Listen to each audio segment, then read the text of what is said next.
The Origin of Species by Means of Natural Selection, or The Preservation of Favoured Races in the Struggle for Life, by Charles Darwin.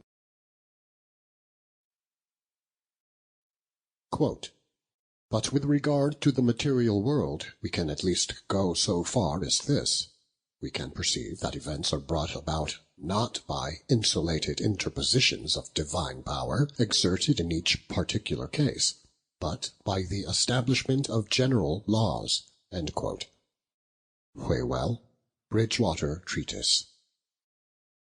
Quote, "The only distinct meaning of the word natural is stated, fixed, or settled, since what is natural as much requires and presupposes an intelligent agent to render it so, i.e., to effect it continually, or at stated times, as what is supernatural or miraculous does to effect it for once."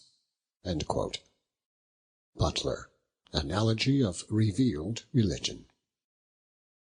Quote, "To conclude, therefore, let no man out of a weak conceit of sobriety, or an ill-applied moderation, think or maintain that a man can search too far or be too well studied in the book of God's word or in the book of God's works, divinity or philosophy, but rather let men endeavour an endless progress or proficience in both." End quote. Bacon, Advancement of Learning. An historical sketch of the progress of opinion on The Origin of Species, previously to the publication of the first edition of this work. I will here give a brief sketch of the progress of opinion on The Origin of Species. Until recently, the great majority of naturalists believed that species were immutable productions, and had been separately created. This view has been ably maintained by many authors.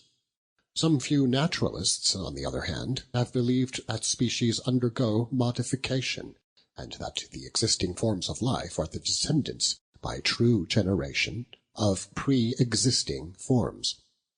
Passing over allusions to the subject in the classical writers, after remarking that rain does not fall in order to make the corn grow, any more than it falls to spoil the farmer's corn when threshed out of doors, applies the same argument to organization, and adds, quote, "So, what hinders the different parts of the body from having this merely accidental relation in nature?"